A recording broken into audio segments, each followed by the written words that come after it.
जय संविधान, जय भीम, महात्मा गांधी की जय, गोडसे मुर्दाबाद। देखिए, बिहार का इलेक्शन होने वाला है और दिल्ली के अंदर, हरियाणा के अंदर, महाराष्ट्र के अंदर भारतीय जनता पार्टी जीत चुकी है।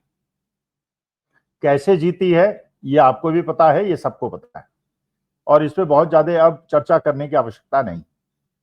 अब प्रश्न ये उठता है कि क्या बिहार के अंदर भी उसी रणनीति का प्रयोग भारतीय जनता पार्टी करेगी, और अगर करेगी तो क्या भारतीय जनता पार्टी बिहार भी जीतेगी और महागठबंधन को वहां हार का सामना करना पड़ेगा।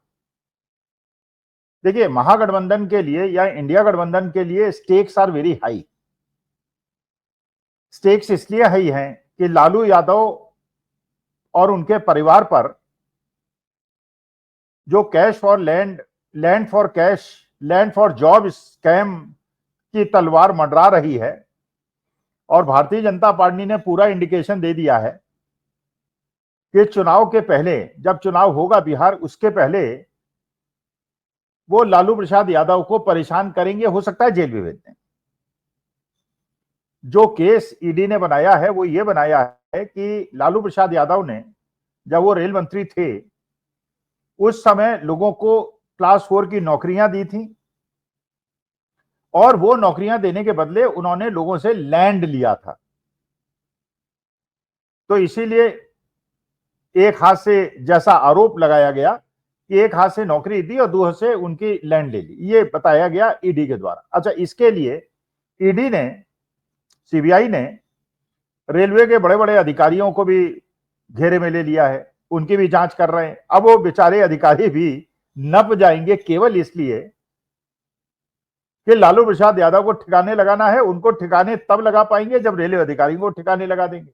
अब रेलवे अधिकारियों की मुश्किल यह है, किसी भी सरकारी विभाग की सबसे बड़ी मुश्किल यह होती है, अब मामला गया है फंस, अब ये उलझ गया मामला। अब ये रेलवे अधिकारी जाके ईडी सीबीआई के सामने कहेंगे कि अगर उनसे पूछा जाएगा कि साहब आपने ये जो नौकरियां दी, ये नियमानुसार दी या नियम का उल्लंघन करके दी। अच्छा, ईडी सीबीआई तो ये चाहेगी कि ये रेलवे अधिकारी ये कहें कि ये लालू प्रसाद यादव के इंडिकेशन पे ये किया गया, तभी ये प्रूव होगा कि, क्योंकि नौकरियां लालू प्रसाद यादव ने तो अपने हाथ से अपॉइंटमेंट लेटर इशू करके नहीं दी, वो दी तो है रेलवे अधिकारियों ने। तो रेलवे अधिकारियों के पास दो विकल्प होंगे इस प्रश्न का जवाब देने के लिए कि क्या आपने नियमानुसार नियुक्तियां की या किसी के कहने पे की। अब रेलवे अधिकारियों पे बहुत बड़ा परेशानी है। पहली परेशानी यह है, अगर वो कहते हैं कि ये नियमानुसार की, तो उन्हें प्रूव करना पड़ेगा कि इसमें नियम का कोई उल्लंघन नहीं हुआ, अर्हताओं का कोई उल्लंघन नहीं हुआ, जो भी कानून बने हैं, जो भी नियम बने हैं, उसका उल्लंघन नहीं हुआ। अगर नियमों का उल्लंघन नहीं हुआ तो लालू प्रसाद यादव बच जाएंगे। भाई, अपॉइंटमेंट लेटर तो रेलवे अधिकारियों ने दिए, फिर ये सारा आरोप ही खत्म हो जाएगा। तो इसलिए ईडी सीबीआई चाहेगी कि अधिकारी ये कहें, अगर वो भारतीय जनता पार्टी का फायदा करना चाहेंगी और लालू प्रसाद यादव को जेल भेजना चाहेंगी, तो ये कहलवाएंगे कि हमें आदेश था रेल मंत्री की तरफ से। और अगर रेलवे अधिकारी कुछ भी, अगर दबाव में आके ये स्टेटमेंट दे देते हैं, तो वो भी जेल जाएंगे, क्योंकि मानी बात है, जो संविधान है, जो कानून है, वो ये आपको परमिशन किसी भी सरकारी अधिकारी को नहीं देता कि वो मंत्री के कहने पे नौकरी दे। उसको नियमों का पालन करना होता है, उसको संविधान का पालन करना होता है, अपने जो ऑर्डर्स हैं उसका पालन करना होता है, उसका उल्लंघन नहीं कर सकता। तो अगर वो कहते हैं कि लालू प्रसाद यादव के कहने पे किया और नियमों का पालन नहीं किया, तो अधिकारी भी जेल जाएंगे और लालू प्रसाद यादव भी जेल जाएंगे। और लालू प्रसाद यादव को बहुत ज्यादा परेशानी हो जाएगी इलेक्शन के पहले, क्योंकि पूरा का पूरा जो महागठबंधन का खेल है वहां पे चौपट हो जाएगा। अब दूसरा पक्ष यह है कि क्या बिहार के अंदर भी उसी प्रकार चुनाव आयोग कर पाएगा जो उन्होंने महाराष्ट्र में किया, हरियाणा में किया, दिल्ली में किया। तो अलग अलग लोगों का अलग अलग मत हो सकता है। कुछ लोग कह सकते हैं कि जैसे पहले कहते थे कि हरियाणा में हो गया लेकिन महाराष्ट्र में नहीं होगा, हरियाणा में लोग कहते थे हरियाणा में नहीं होगा, हरियाणा इज डिफरेंट। अच्छा, हरियाणा भी डिफरेंट नहीं निकला, बयार बह रही थी कांग्रेस की और जीत गई भारतीय जनता पार्टी। महाराष्ट्र के अंदर बयार बह रही थी महाविकास अघाड़ी की और जीत गई भारतीय जनता पार्टी महायुति। अब बिहार के अंदर भी ये कहा जाएगा कि नहीं बिहार इज डिफरेंट, बट हो सकता है वही हो जो हरियाणा और दिल्ली के अंदर हुआ। हो सकता है क्या? इसकी बात की पूरी संभावना है कि चुनाव आयोग भारतीय जनता पार्टी इसका पूरा प्रयास करेंगे कि वो सब कुछ करें जो उन्होंने बाकी स्टेट्स में किया। क्या क्या किया? जो वोटर्स लिस्ट है उसमें रद्द-बदल करेंगे, नाम काटेंगे, जोड़ेंगे, दलितों और मुसलमानों के नाम ज्यादा जोड़ेंगे। पिछली बार के इलेक्शंस में जिन एरियाज में कांग्रेस को या महागठबंधन के लोगों को ज्यादा वोट मिले हैं वहां ज्यादा नाम काटेंगे, और जहां बीजेपी को लीड मिलती है वहां छेड़खानी नहीं करेंगे। मतलब जैसा महाराष्ट्र में बता रहे हैं, और ये मध्य प्रदेश के भी पार्लियामेंट इलेक्शन में पता चला कि जहां पिछली बार जिन पोलिंग बूथ्स पर कांग्रेस को वोट मिलता था वहीं सारा खेल हुआ, और उसकी वजह से पूरा गणित बदल गया। तो मुझे तो ये लगता है देखिए बिहार में हेरफेर तो होगी, 5% हो या 7% हो, होगी। कितना आप रोक पाएंगे ये तेजस्वी यादव और राहुल गांधी पे डिपेंड करता है, कम्युनिस्ट पार्टियों पे डिपेंड करता है। कम्युनिस्ट पार्टी इस मामले में ज्यादा ऑर्गेनाइज्ड है, उनके उन क्षेत्रों में बहुत ज्यादा प्रभाव है जहां पे वो शायद इसको रोकने का प्रयास करें। They are organized, they are well oiled machinery. RJD भी कंपैरेटिवली बेटर ऑफ है, कांग्रेस कितना कर पाएगी है कांग्रेस जाने।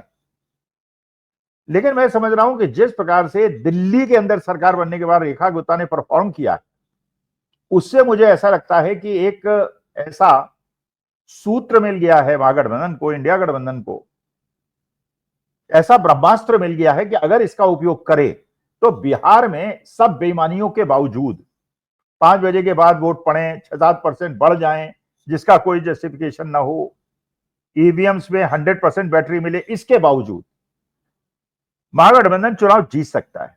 और वो मुझे लगता है वो क्या कारण है, जैसे आपने देखा कि पिछले 3 महीने के अंदर रेखा गुप्ता ने दिल्ली के अंदर क्या किया।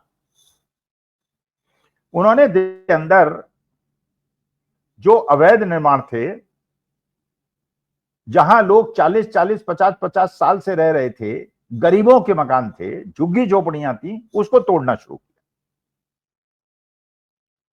अमीरों के मकान नहीं तोड़े, अमीरों के अवैध निर्माण नहीं रोके, अमीरों के जो रोड में एनक्रोचमेंट्स थे और इलीगल कंस्ट्रक्शन थे उनको नहीं रोका, अपने लोगों का नहीं रोका, लेकिन जो गरीब लोग थे उनका तोड़ दिया। तो बिल्कुल दिल्ली के अंदर अगर आप देखेंगे तो पूरी तरह से आपाधापी मची हुई है, त्राहिमाम हो रहा है।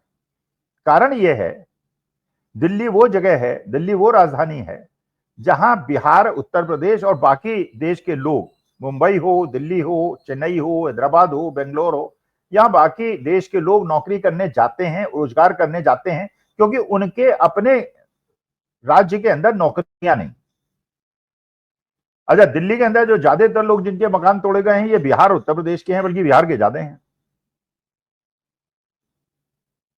अच्छा, अब ये एक सवाल उठता है कि क्या एक प्रश्न भारतीय जनता पार्टी वाले उठा सकते हैं कि ये जो निर्माण तोड़े गए हैं वैध हैं कि अवैध हैं? मानी बात है कि अवैध हैं, वैध तो नहीं है।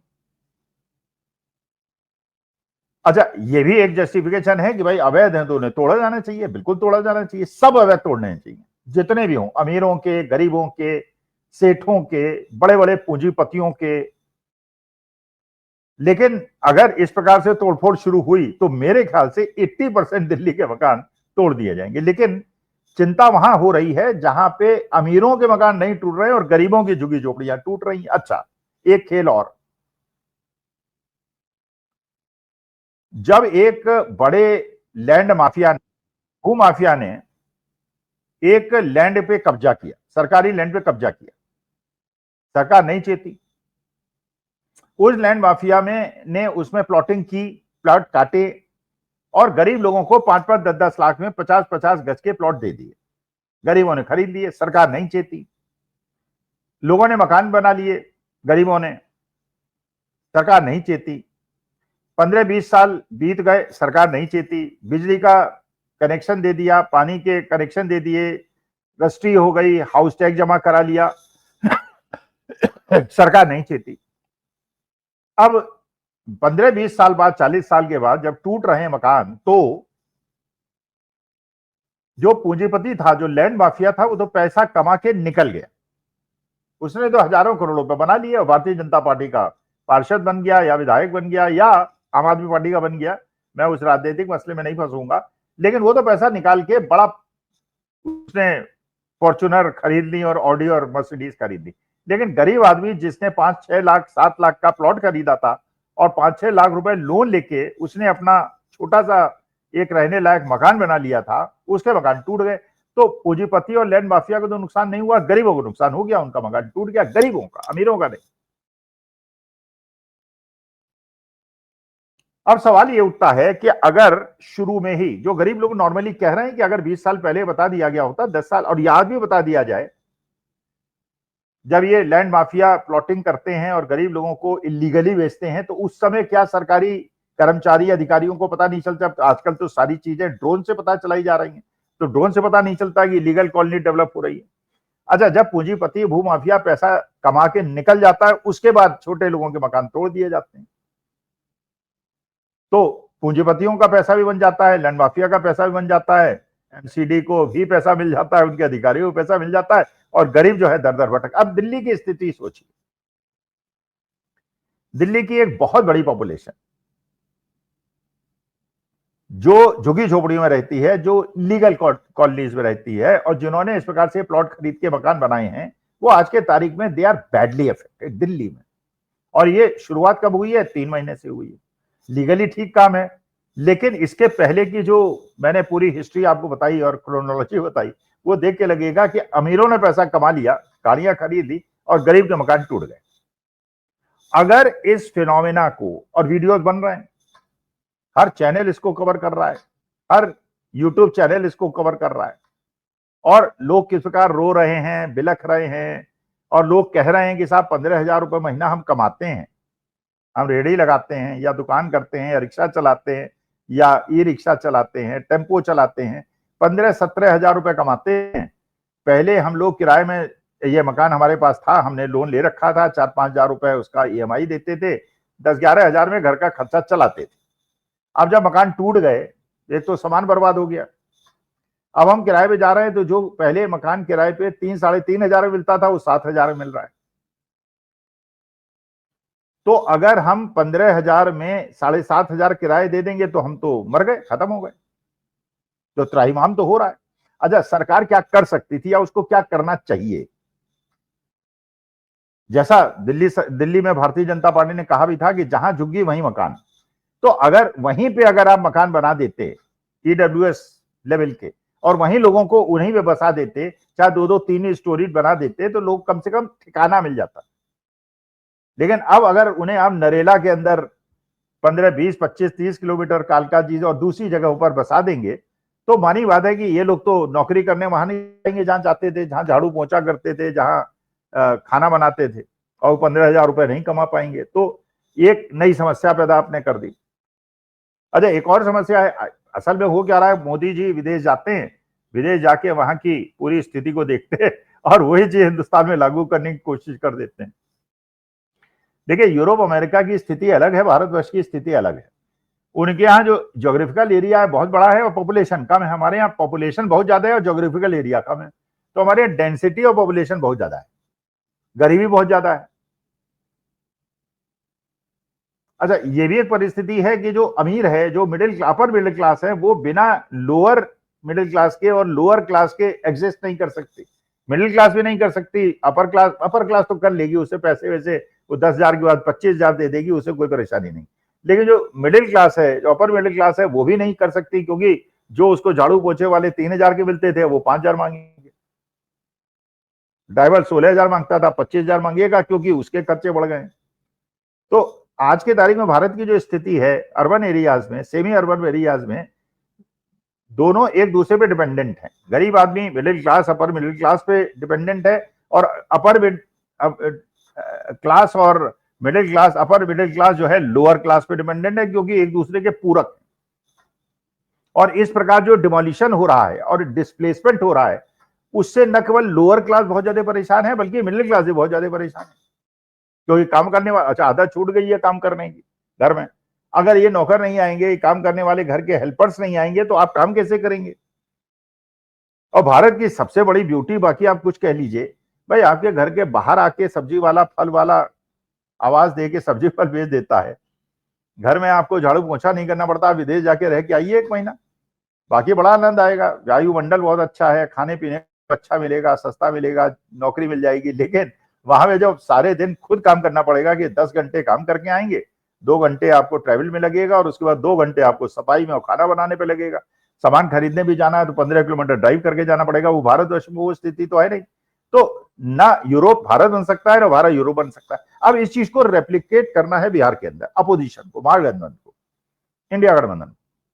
अगर जो ये वीडियोस यूट्यूब वाले दिखा रहे हैं और जिस प्रकार की दारुक स्थिति दिखा रहे हैं कि जहां मकान झुग्गी की जगह देने की बात की गई थी, वहां पे अगर इस प्रकार की त्राहिमाम त्राहिमाम हो रहा है, और बिहार के अंदर आप जानते हैं दिल्ली से स्थिति अलग है। दिल्ली के अंदर मिडिल क्लास 30% हो सकता है, अपर क्लास जो है 5 से बजाय 10% हो सकता है, लेकिन लोअर इनकम ग्रुप की संख्या दिल्ली में हो सकता है कम हो, लेकिन बिहार में बहुत ज्यादा।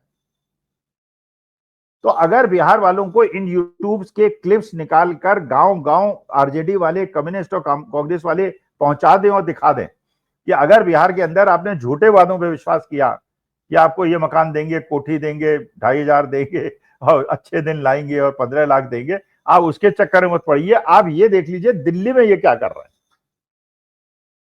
और दिल्ली में कर रहे हैं, अगर इनको सत्ता में लाए आप तो ये बिहार में भी यही करेंगे। अच्छा देखिए, ये तो भारत की रियलिटी है कि हर आदमी जो है वो ये समझता है कि सरकारी लैंड को एक्सटेंड करना, उसको एनक्रोच करना, वो उसका जन्मसिद्ध अधिकार है, बल्कि सड़कों पे सारी गाड़ियां खड़ी रहती हैं। अब दिल्ली में आप अगर कल्पना करेंगे एक मकान जिसमें पार्किंग स्पेस नहीं है, 3 कारें खरीदता है और सड़कों पे खड़ी कर देता है और सड़कें सारी जाम हो जाती है, चलने फिरने की जगह नहीं बचती है। अच्छा, अगर वो पुलिस उठा के ले जाएगी, फाइन लगाएगी तो मुश्किल, नहीं ले जाएगी तो चलने की जगह नहीं है, और इस आदमी के पास अपनी कार को रखने की जगह नहीं है। तो स्थिति बहुत ज्यादा कठिनाइयों से भरी हुई है।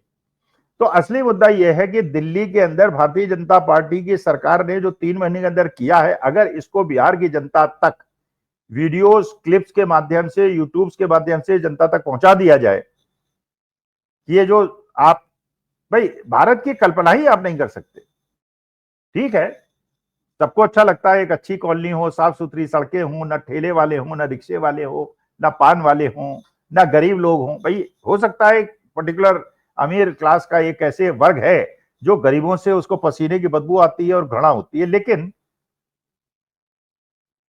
The India is not India without them. या तो उनको नौकरियां दे दो, उनको ऐसा कमाई का साधन दे दो, इंडस्ट्री लगा दो जैसे चाइना ने किया। भाई उन्होंने मॉडर्न सिटी, स्मार्ट सिटीज इसलिए बना पाए, इंडस्ट्रियलाइजेशन और मैन्युफैक्चरिंग इतनी ज्यादा कर दी, लोगों को नौकरियां मिली और इस प्रकार से गरीबी हटी और सब एडजस्ट हो गए और अनएम्प्लॉयमेंट कम हो गया। लेकिन अगर आप इंडस्ट्री नहीं लगाएंगे, लोगों को नौकरियां नहीं देंगे, तो ठेले ही लगाएंगे बेचारे, और ठेले आप लगाने नहीं देंगे और स्मार्ट सिटीज में उनको घुसने नहीं देंगे।